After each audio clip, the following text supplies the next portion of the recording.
Okay, so we got a little bit of a problem. If you've ridden a bike more than a few days, you've probably experienced something like this.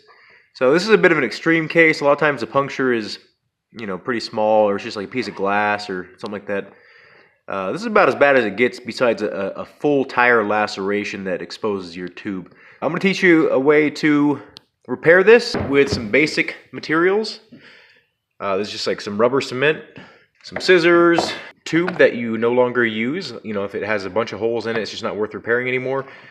Save it for patches, and I'll show you how to do that in a little bit.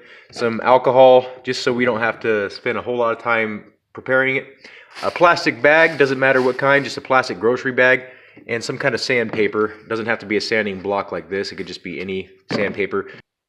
Okay, it was this deep. So that potentially may have damaged the rim and the rim tape, so we need to make sure and look at that before we just repair the tube and then put it back on thinking everything's okay. And I can see a small puncture where the nail hit a couple times, but nothing serious to the rim tape. So let's get the rim separated from the tire and the tube. You're going to want to put both sides of the beads closest to the center of the rim as possible. Just kind of squeeze the tire together as you rotate it and kind of just roughly get in the center. And you want to pull up, making sure that your bead is still relatively in the center.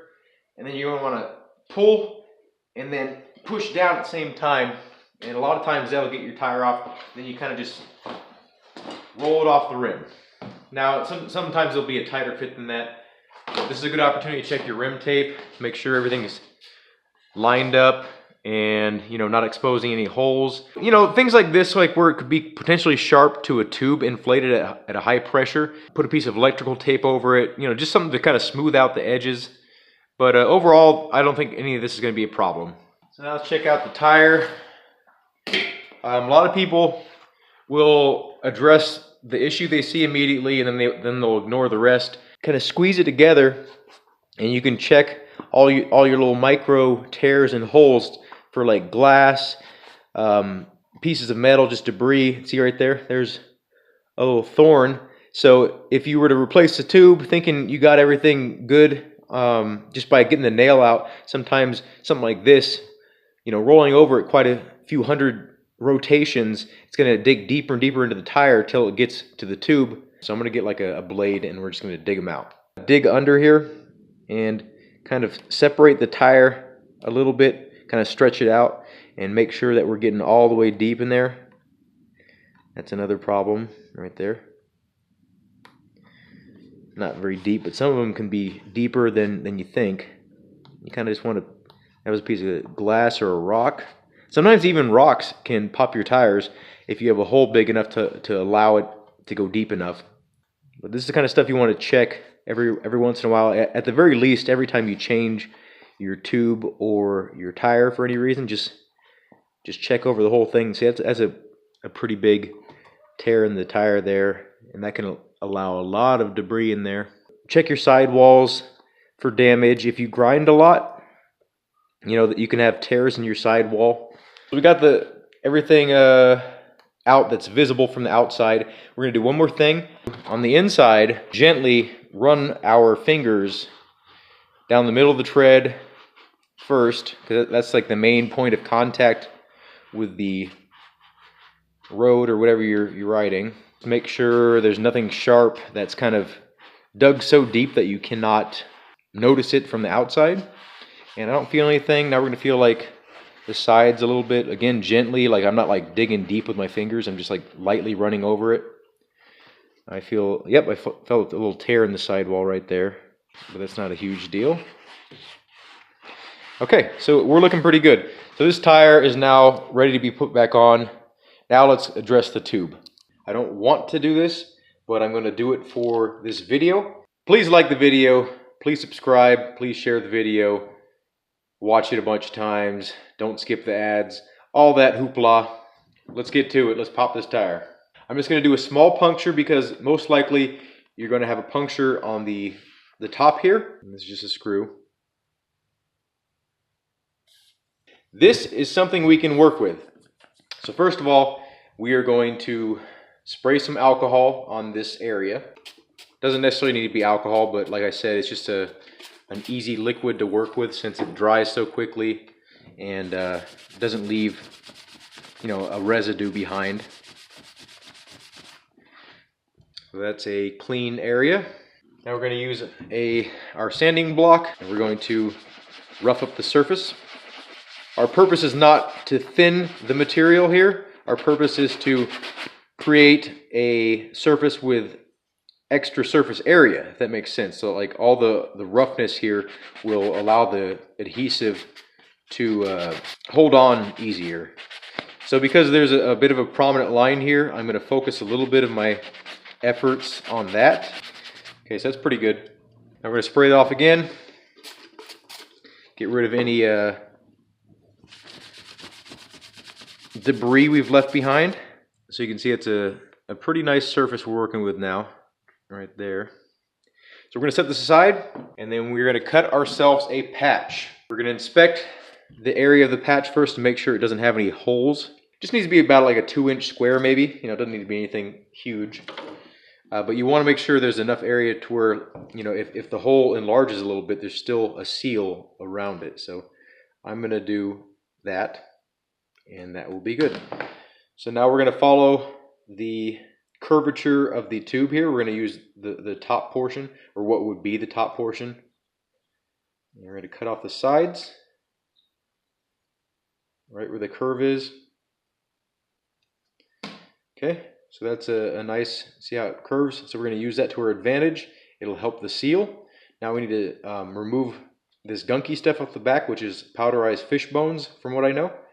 And we're also going to cut these corners off, or round them off a little bit, just so there's less of a chance of it peeling off. You know, when you change your tire, or if you need to take your tube out for any reason, just make it a little bit less likely to come off. And then we're going to remove that line as well from the side. Okay, so now what we're going to do, we have our basic shape we want, is we're going to take that alcohol or water, you know, just wet it, let it soak a little bit. We're going to get rid of that rest of that powder off the back, kind of work it in. Okay, now we're going to take our sanding block again, and you can put this on a flat surface if you want. I'm just doing this in front of the camera basically. We're going to get this as smooth as possible, and with the patch, you can make the patch thin. Make sure and spend a little bit extra time on any ridges you find, and then also spend some extra time on near the edges, because that's most likely where it's going to peel up.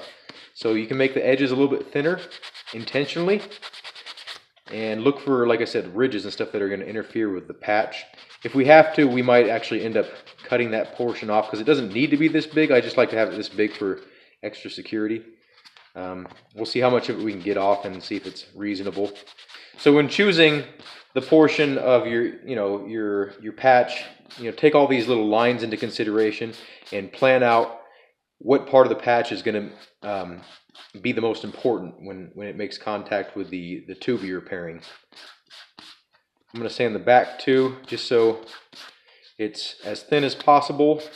The thinner the rubber, the more it's going to be able to stretch without breaking the adhesive bond.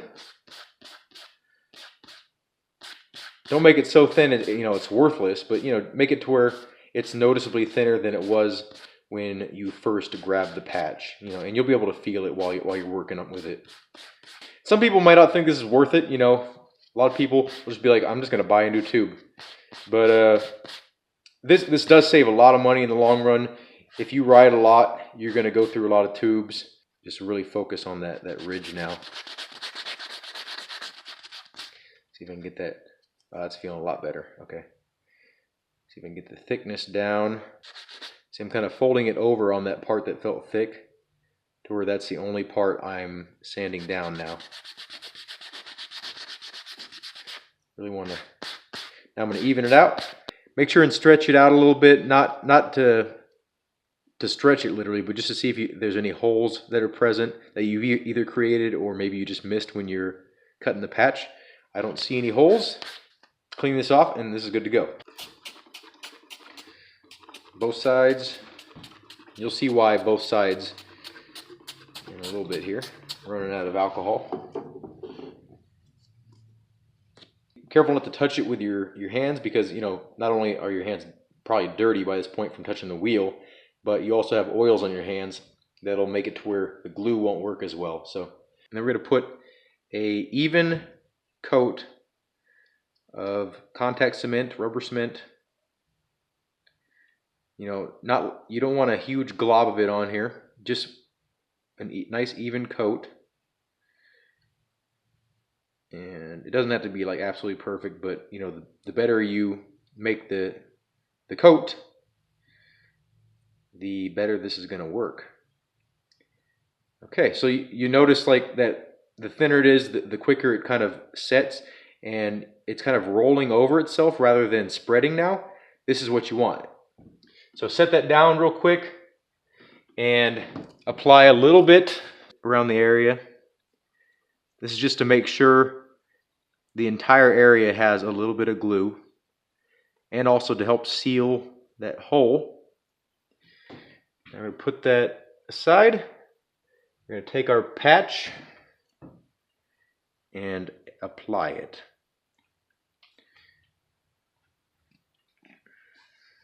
Okay, but we're going to start squeezing it. So we're going to want to squeeze that real hard to make sure there's a nice bond. Now we're going to coat the sides for extra seal. You can see like little bubbles coming out right there. That's okay. We're going to address that. Make sure all the sides are sealed, and then you're going to want to coat the top. This might look like a mess at this point, and it is. But what we're going to be doing is an extra step to really help seal this. Let that sit for a real little bit. Cut a huge portion of plastic bag here, and we can trim it later. This is just so we positively have maximum contact area. So cut it larger than need be. Make sure it's nice and flat to the patch. And we're going to work from the inside out. And we can peel it up a little bit and stretch it. We want to pay extra attention to obviously the patch itself, like the top of the patch, and the sides that we put some extra glue on to help seal it. Okay, we're going to squeeze to really adhere this bag to it.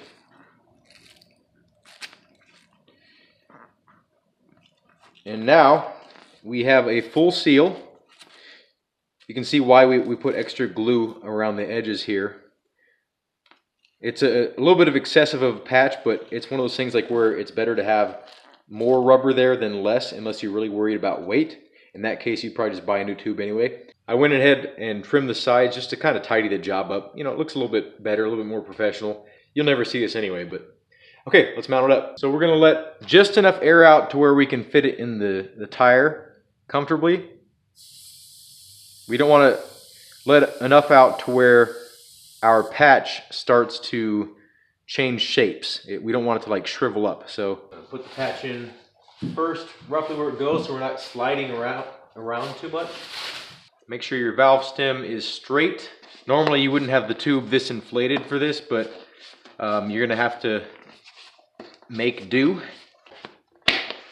until you get it on there. Make sure, again, before you start pumping it up, make sure that valve stem is straight. Let's get this pumped up and we'll see if it holds air. I don't hear any leaks or anything. We're only at 10 psi though. So at this point you want to push on the tire and rotate it at the same time to kind of get the bead settled in. So this is a 110 psi tire. So I'm going to pump it up to 110. I just like to do that to make sure it's as balanced as it can be. And this, like I said, this will also help really reinforce that the patch, since it's going to have a lot of pressure on it, so it's going to be really evenly set. Like the glue will have a nice even pressure all around the entire patch.